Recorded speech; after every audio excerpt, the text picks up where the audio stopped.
자, 이제 조금 나라 걱정할 여유가 생기지 않았습니까? 네, 당 걱정이 조금 줄어들었어요. 13분 덕분에. 네, 이혜원 의원 나오셨습니다. 13분인가요? 최종적으로 12분 아닌가요? 아, 12이었나 13이었나 좀 헷갈리네요. 처음에는 14시였다가 정운천 돌아오고 화명철 돌아오고 12이죠. 그런가 보네요. 그래서 저기 유승민 후보가 네. 마지막 토론회 때 제게는 아직도 12척의 배가 있다고 했을 때 그 12척의 배가 바로 이 12척의 배 아니었나. 비밀로에 보낸. 반어법이네요. 그런 역할을 했죠.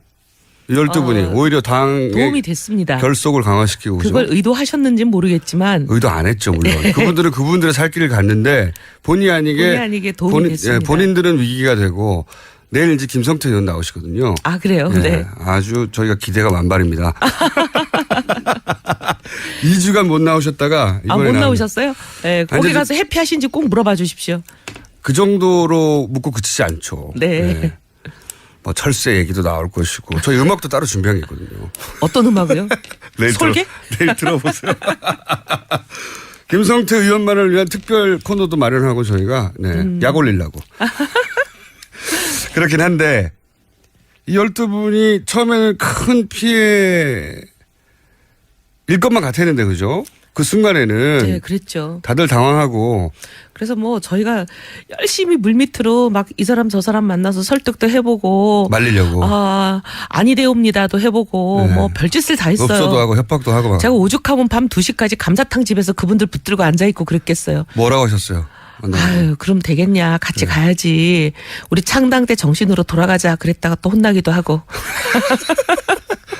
창당 때 정신으로 돌아가자 그랬더니 그중에 어떤 분이 창당이 우리가 보수 개혁하려고 나온 거 아니에요? 창당 정신으로 돌아가야죠. 그랬더니 창당? 나는 반기문 옹립해가지고 대통령 만들려고 나왔는데 그러시는 바람에 더 이상 얘기가 안 되기도 하고 그랬어요. 아, 그 본인들 입으로도 나왔군요. 사설. 공식 회의에서도 그 얘기는 나왔어요. 그래요? 네. 그래서 반기문 만들려고 나오신 분들과 제가 같이 창당을 했구나. 그러니까 탈당한 목적들이 조금씩 달랐던 거죠. 근데 이제 그 말씀은 그때 당시에 전혀 입 밖에 낸 적이 없어서 그때는 제가 관심 미륵법으로 보질 못해가지고 몰랐어요. 그분 마음대로. 관심법이 굉장히 약하신 분이잖아요. 네. 그래서 그냥 표방하는 얘기 보수 개혁을 하려고 나온다. 이게 이제 우리 공식 선언문이고 했잖아요. 그래서 저는 그것만 믿었는데 알고 보니까 속내는 또 다른 게 있으셨더라고요. 뭐 정치인들의 정치적 목적을 가진 거는 저는 뭐 당연하다고 생각이 드는데 근데 이제 유승민 의원을 당시 마지막까지 당에 남아 있겠다고 하는 유승민 의원을 끄집어냈잖아요. 아니, 거의 뭐 협박해서 끄집어냈잖아요. 그러니까요. 자기는 새누리당 안에서 어떻게든 해보겠다고. 새누리당을 개혁해야 대한민국이 바뀐다라는 믿음으로 끝까지 안 나오겠다는 사람을 거의 협박해서 끄집어냈는데 알고 보니까. 그분들이 사실은 끄집어낸 거잖아요. 네. 그러면은 그게 앞뒤가 안 맞는 거잖아요. 그러니까 속으로는 반기문 전 사무총장을 옹립하는데 그런데 이제 여기도 새가 필요하니까. 자체적인 새와 자체적인 주자가 있어야 하니까 액세서리로 필요했던 거 아닙니까? 불쏘시개죠, 뭐. 불쏘시개. 네. 페이스메이커. 네. 네. 그러다가 반기문 총장이 이제 스스로 넘어지자 그때는 갈 걸 몰라 하며 삼자연대나 뭐 그런 얘기 많이 나왔잖아요. 네. 빅텐트니. 네. 그 이유가 이제 애초에 유승민 후보에게 마음이 없었기 때문에 이제 그런. 그러니까 보니까 그때 이제 그분들의 속마음이 드러났는데 유승민을 대통령으로 밀 생각은 제로다 이런 마음이신 것 같아요. 처음부터 없었다. 네. 네.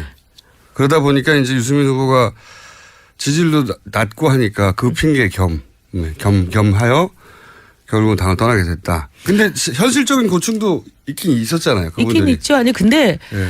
아니 뭐 인생 살면서 어려운 때마다 그렇게 신발 바꿔 신으면 도대체 평생 몇 번을 신발을 바꿔 신겠어요. 근데 자기 하부 조직이 이렇게 흩어지고 지방선거가 얼마 남지 않았고. 아니 뭐 우리는 안 그런가요? 남아있는 사람들 지역은 더한 지역들도 많아요. 하지만 가치라는 게 그리고 정치라는 걸 하면서 자기 뭐 밥그릇 때문에 정치하는 거를 좀 우린 지향하고 싶은 거잖아요. 밥그릇도 중요하죠.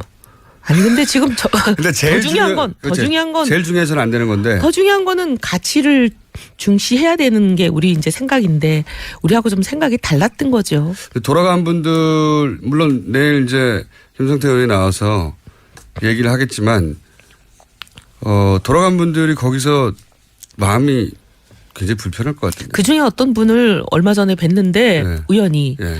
행사장에서 예. 제 옆자리에 앉으셨어요. 그래서 아유 어떠세요? 해피하세요? 제가 이랬더니 예. 죽겠습니다. 죽겠습니다. 그러시더라고요. 그러니까요. 네. 그래서 거기서도 환영받지 못하고 되돌아올 수도 없고. 근데 갔더니 또 본인들이 탈당하는 이유 중에 하나의 또 친박 계보도 다시 다 돌아와 있고. 이거 어떻게 해야 될지 모를 것 같아요. 아니 거기다 본인들 복당을 받아주면서 친박들 소위 그나마 아주 미온적인 징계, 그 징계라고도 볼 수 없고 청산이라고 풀었죠, 전혀 다 볼 수도 풀었죠. 없는 거를 네. 아예 다 해제를 해버렸잖아요. 그러니까요. 그러니 그러니까 뭐 서로 마주보고 있어야 되잖아요. 그러니까 친박들은 이제 완전히 그 어떻게 보면 부활하신 거죠. 그걸 어떻게 견딜까요? 그 어색한 상황을. 그러니까 아마 힘드실 내일 거예요. 내일 많이 약 올려야지.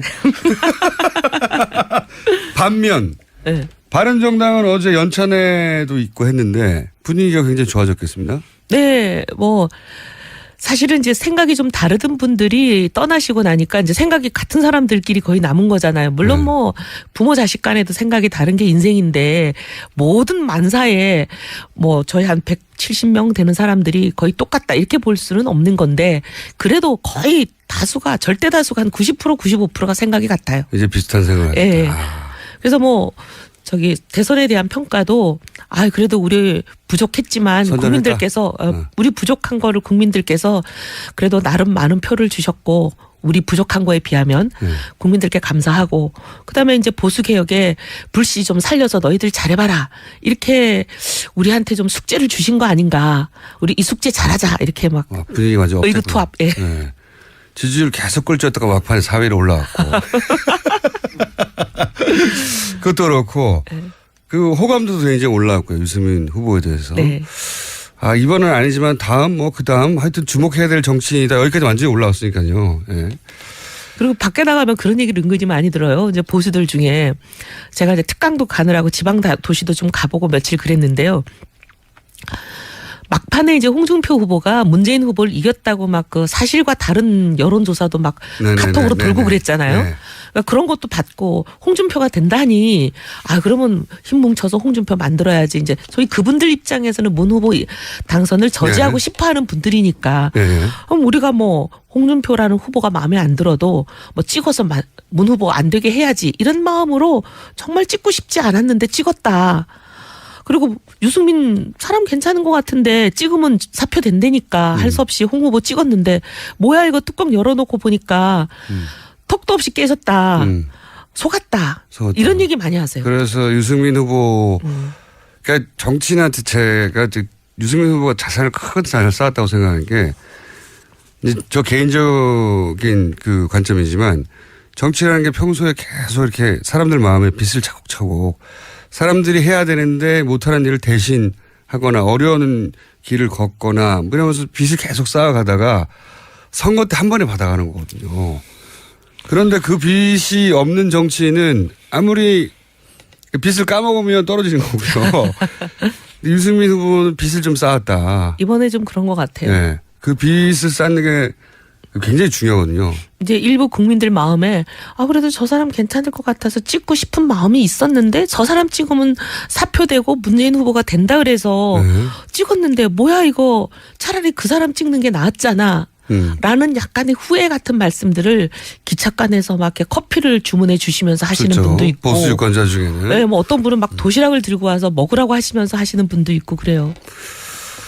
그래서 업됐군요. 전반적인 분위기가. 본인만 들은 게 아니라 다른 바른정당 의원들 그런 얘기를 들었을 거예요. 밖에 나가면 지역구에서 그런 얘기들을 많이 하신대요. 이게 마치 저런 것과 비슷한 것 같아요. 그 민주당 내에서 이제 문재인 당시 후보에 대해서 탐탁치 않게 생각하던 문재인 전 대표 시절이죠.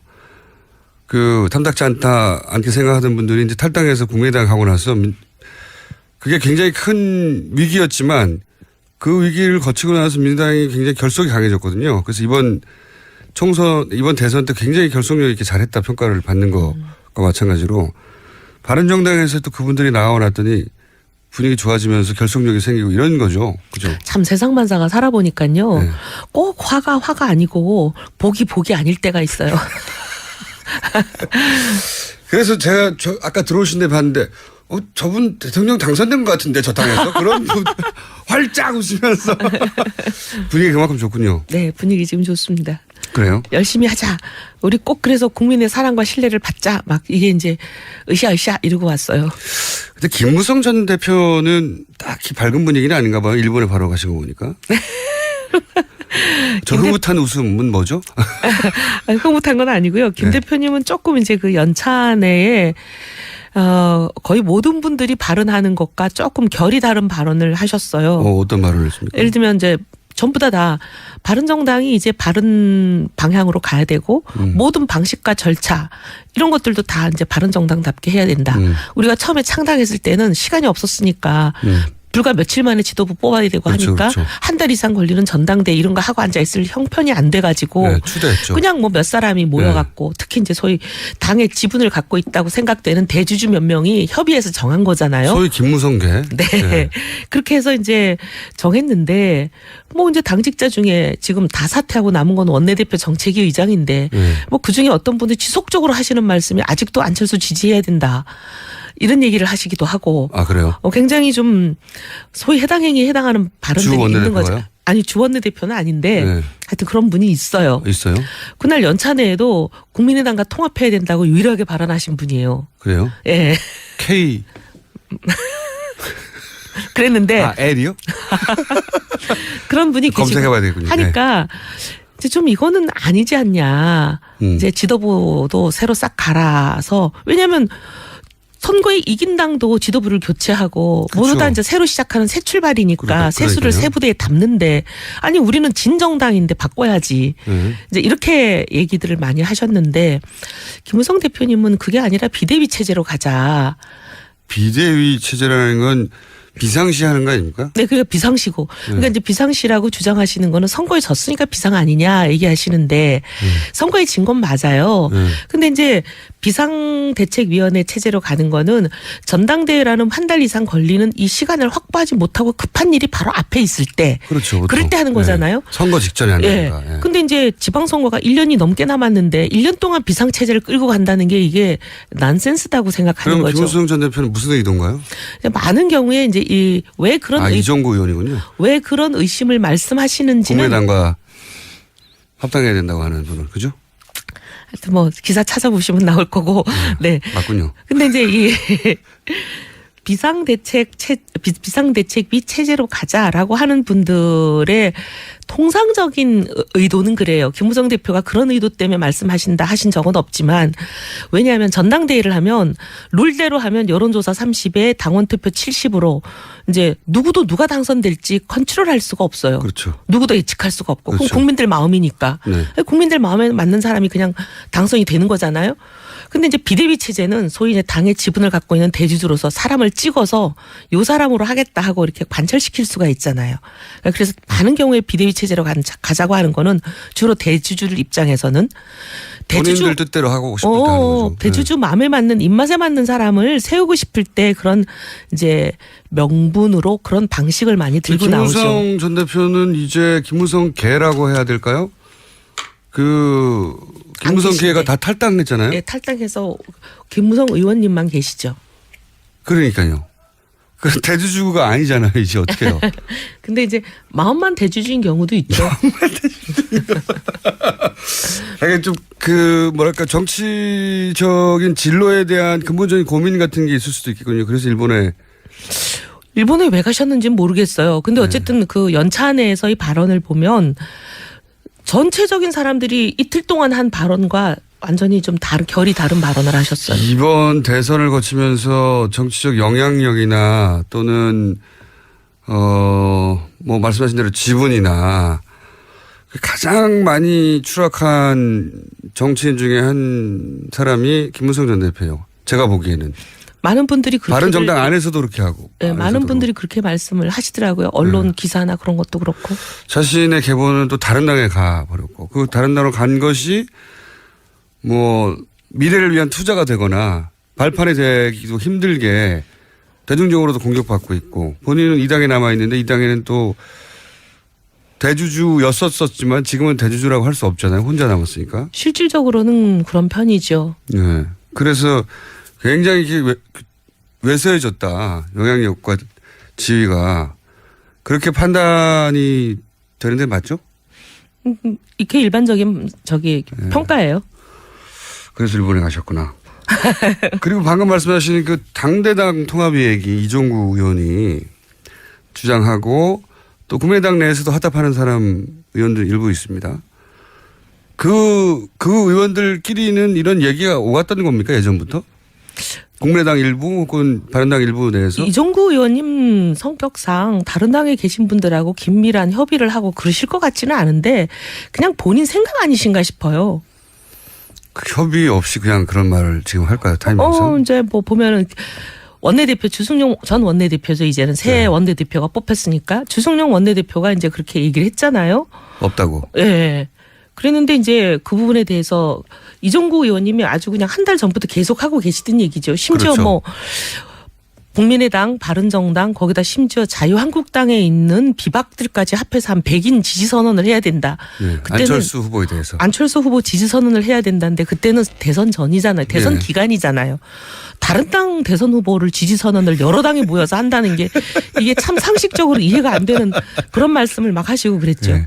안철수 전 후보에 대한 어떤 호감도가 굉장히 높은가 봅니다. 개인적으로. 그렇게 이해해야 되나요? 아니면 다른 해석들도 있죠. 어떤 해석들이 있습니까? 이제 왜냐하면 호남 지금 이제 대선 결과를 보니까 호남에서도 그렇게 선전하지 못했다 국민의당이 이런 결과가 나왔지만 그 대선 전까지만 하더라도 호남 지역구 의원들 상당수가 국민의당에 있다 보니까 국민의당이 호남 기반이 단단하다 이런 인식을 갖고 있었잖아요. 그런데 이제 이종구 의원님 호남 출신이시고 여러 가지 이제 뭐 사람들 이게 여의도 참새들 얘기예요. 참새들. 강남을 떠나서 호남으로 지역구를 옮기시려고 그러나 이런 얘기까지들 한 사람들이 있었어요. 아 그런 해석도. 네.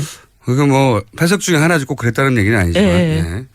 잘 이해가 안 가니까 그런 해석도 하는 거겠죠. 네, 다들 왜 그러실까 하면서 이제 나오는 해석들이 그런 게 있었어요. 대선 기간 중에 다른 세 당이 모여가지고 자기 당 후보가 아닌 남의 당 후보를 지지하는 선언은 있을 수가 없죠. 안 일어나죠 절대. 아니 그런 제안도 그런 아이디어도 들어본 적이 없는 것 같은데요.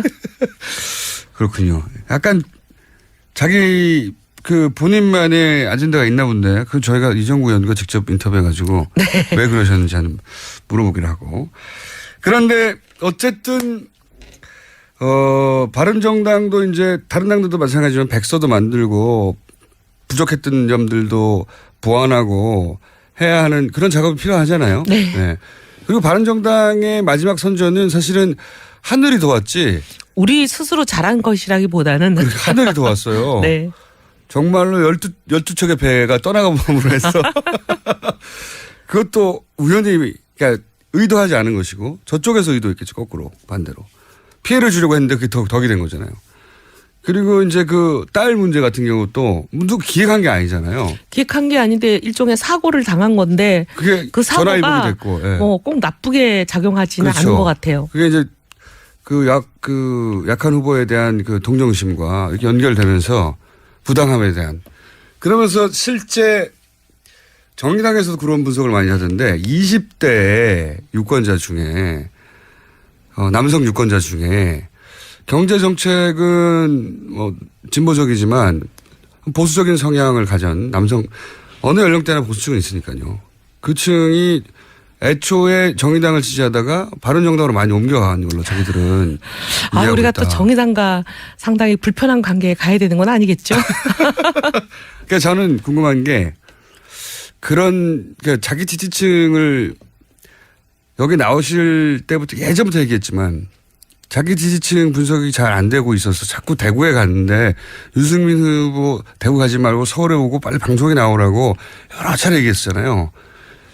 그 유승민 후보한테 유승민 후보는 여기 지지층 수도권의 젊은 층한테 어필해야 된다고 계속 말씀드렸는데 결국 막판에 가서야 좀 했죠. 네.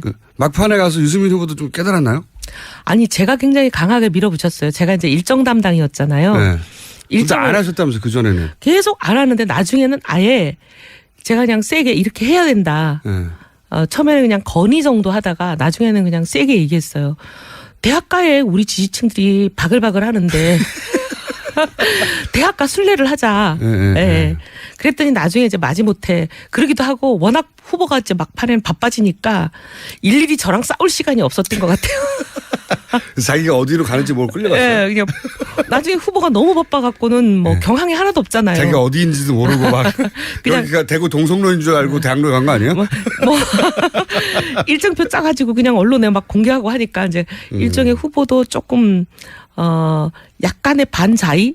네, 처음에는 갸우뚱했는데 강남역에 처음 가고 나서 후보도 깨닫지 않았나요?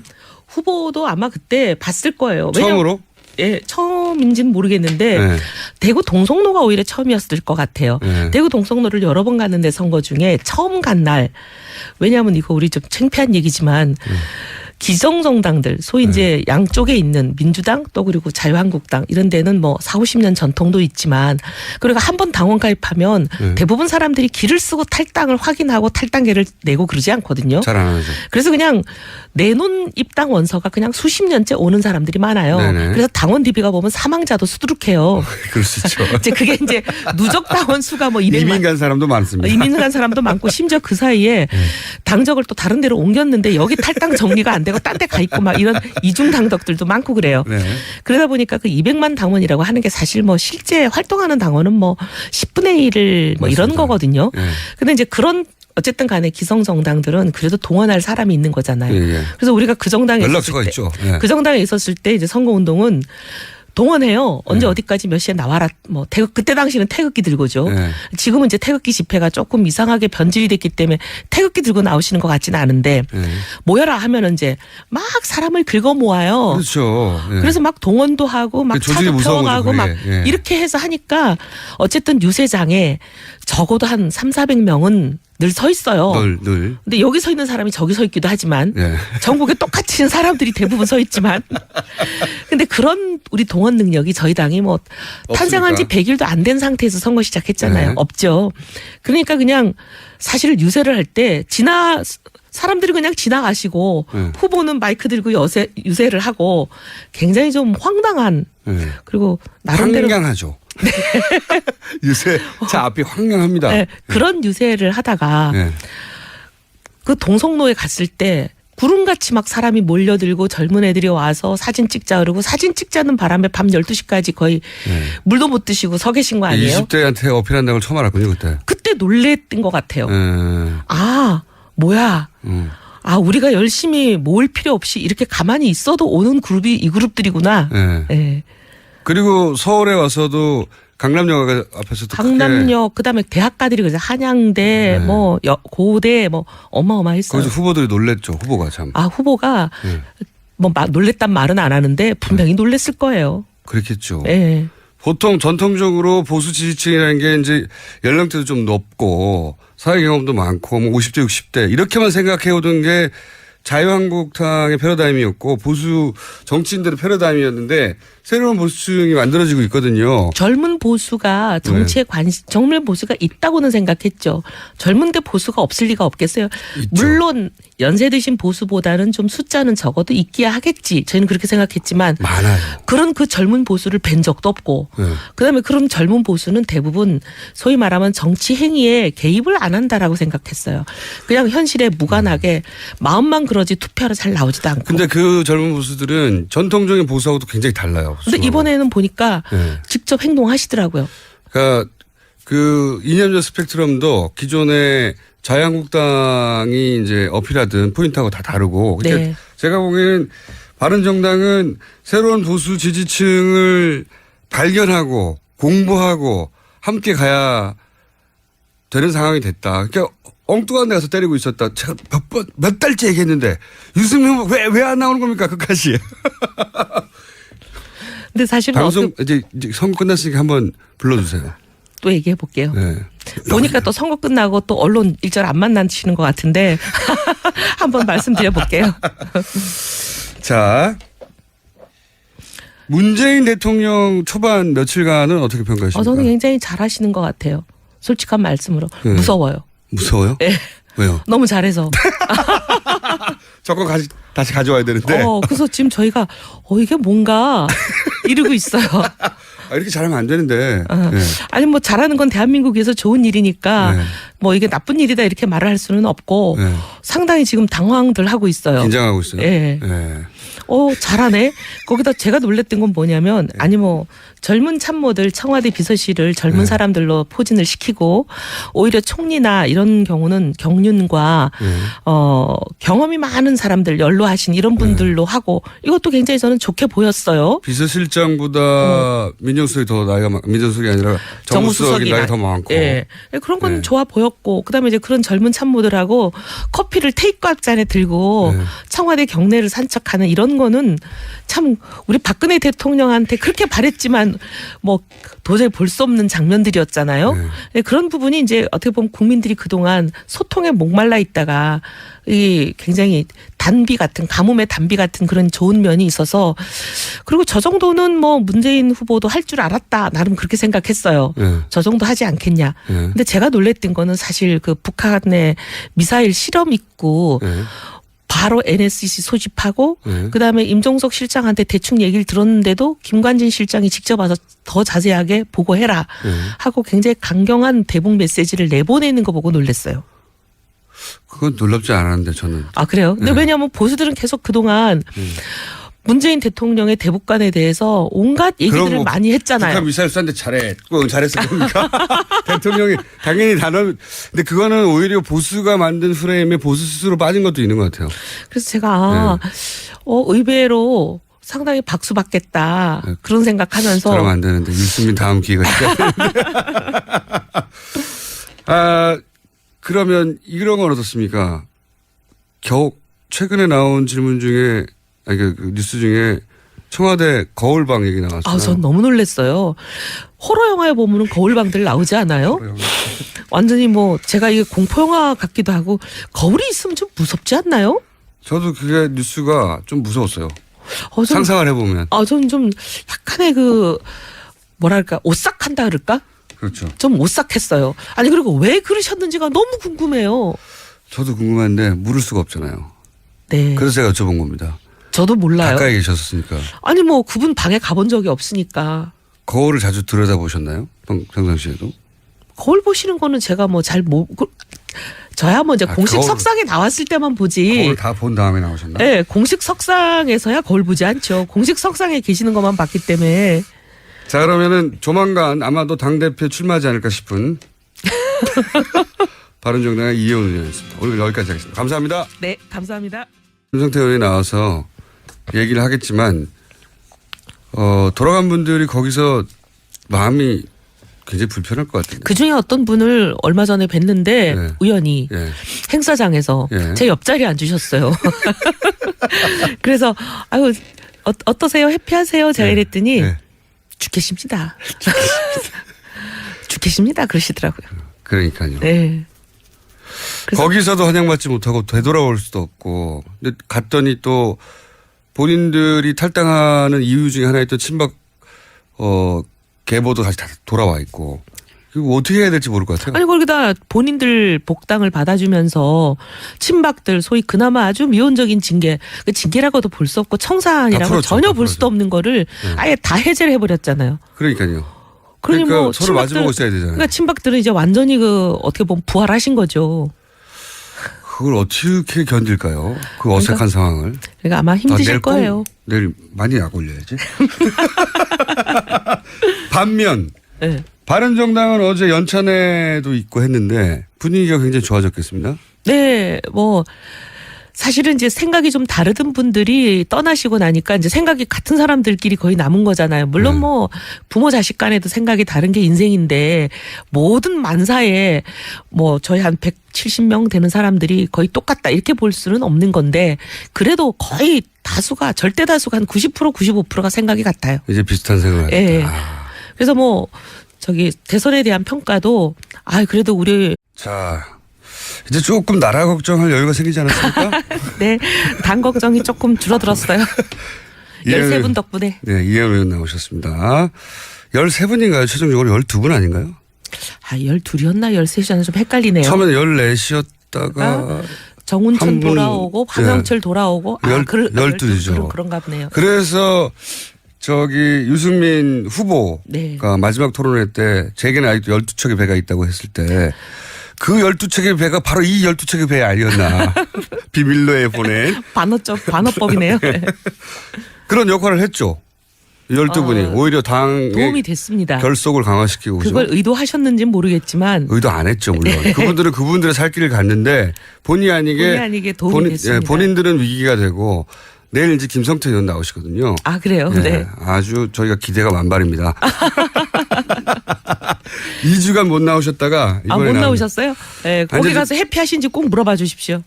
그 정도로 묻고 그치지 않죠. 네. 뭐 철새 얘기도 나올 것이고 저희 음악도 따로 준비한 게 있거든요. 어떤 음악이요? 내일 설계? 내일 들어보세요. 김성태 의원만을 위한 특별 코너도 마련하고 저희가 약 올리려고. 그렇긴 한데 이 12분이 처음에는 큰 피해일 것만 같았는데 그죠? 그 순간에는 네, 그랬죠. 다들 당황하고 그래서 뭐 저희가 열심히 물밑으로 막 이 사람 저 사람 만나서 설득도 해보고 말리려고. 아니되옵니다도 해보고 네. 부족했지만 선전했다. 국민들께서 우리 부족한 거를 국민들께서 그래도 나름 많은 표를 주셨고 우리 부족한 거에 비하면 국민들께 감사하고 그다음에 이제 보수 개혁에 불씨 좀 살려서 너희들 잘해봐라 이렇게 우리한테 좀 숙제를 주신 거 아닌가 우리 이 숙제 잘하자 이렇게 막 분위기가 아주 의기투합. 예. 네. 지지율 계속 꼴찌였다가 막판에 4위로 올라왔고 그것도 그렇고 그 호감도도 굉장히 올라왔고요. 유승민 후보에 대해서. 네. 이번은 아니지만 다음 뭐 그다음 하여튼 주목해야 될 정치인이다. 여기까지 완전히 올라왔으니까요. 예. 그리고 밖에 나가면 그런 얘기를 은근히 많이 들어요. 이제 보수들 중에 제가 이제 특강도 가느라고 지방 도시도 좀 가보고 며칠 그랬는데요. 막판에 이제 홍준표 후보가 문재인 후보를 이겼다고 막 그 사실과 다른 여론조사도 막 카톡으로 돌고 그랬잖아요. 네. 그러니까 그런 것도 받고 홍준표가 된다니 그러면 힘 뭉쳐서 홍준표 만들어야지 이제 저희 그분들 입장에서는 문 후보 당선을 저지하고 싶어하는 분들이니까 그럼 우리가 뭐 홍준표라는 후보가 마음에 안 들어도 뭐 찍어서 문 후보 안 되게 해야지 이런 마음으로 정말 찍고 싶지 않았는데 찍었다. 그리고 유승민 사람 괜찮은 것 같은데 찍으면 사표 된다니까 할 수 없이 홍 후보 찍었는데 뭐야 이거 뚜껑 열어놓고 보니까 턱도 없이 깨졌다. 속았다. 이런 얘기 많이 하세요. 그래서 유승민 후보 그러니까 정치인한테 제가 유승민 후보가 자산을 큰 자산을 쌓았다고 생각하는 게 이제 저 개인적인 그 관점이지만 정치라는 게 평소에 계속 이렇게 별짓을 다 했어요. 없어도 하고 협박도 하고 막. 제가 오죽하면 밤 2시까지 감자탕 집에서 그분들 붙들고 앉아있고 그랬겠어요. 뭐라고 하셨어요? 그럼 되겠냐. 같이 가야지. 우리 창당 때 정신으로 돌아가자. 그랬다가 또 혼나기도 하고. 창당 때 정신으로 돌아가자 그랬더니 그중에 어떤 분이 창당이 우리가 보수개혁하려고 나온 거 아니에요. 창당 정신으로 돌아가야지요. 그랬더니 창당? 나는 반기문 옹립해가지고 대통령 만들려고 나왔는데 그러시는 바람에 더 이상 얘기가 안 되기도 하고 그랬어요. 그 본인들 입으로도 나왔군요. 사설. 공식 회의에서도 그 얘기는 나왔어요. 그래요? 네. 그래서 반기문 만들려고 나오신 분들과 제가 같이 창당을 했구나. 그러니까 탈당한 목적들이 조금씩 달랐던 거죠. 근데 이제 그 말씀은 그때 당시에 전혀 입 밖에 낸 적이 없어서 그때는 제가 관심 미륵법으로 보질 못해가지고 몰랐어요. 그분 마음대로. 관심법이 굉장히 약하신 분이잖아요. 그래서 그냥 표방하는 얘기 보수 개혁을 하려고 나온다. 이게 이제 우리 공식 선언문이고 했잖아요.